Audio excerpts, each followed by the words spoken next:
امام زین العابدین رحمۃ اللہ علیہ نے اپنے بیٹے امام باقر رحمۃ اللہ علیہ کو نصیحت کرتے ہوئے فرمایا، بیٹا 4 آدمیوں کے پاس نہ رہنا، راستہ چلتے ہوئے ان کے ساتھ تھوڑی دیر کے لیے بھی نہ چلنا۔ کہنے لگے کہ میں بڑا حیران ہوں کہ وہ اتنے خطرناک ہیں۔ پوچھا کہ وہ کون سے آدمی ہیں؟ فرمایا، ایک بخیل آدمی، اس سے کبھی دوستی نہ کرنا، اس لیے کہ وہ تجھے ایسے وقت میں دھوکہ دے گا جب تجھے اس کی بہت ضرورت ہوگی۔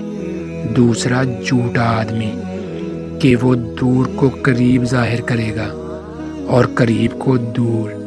اور تیسرا فاسق آدمی، کیونکہ وہ تجھے ایک لقمہ کے بدلے یا ایک لقمہ سے بھی کم میں بیچ دے گا۔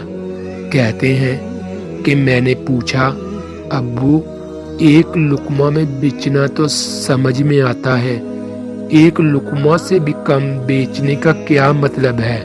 فرمایا کہ وہ تمہیں ایک لقمہ کی امید پر بیچ دے گا۔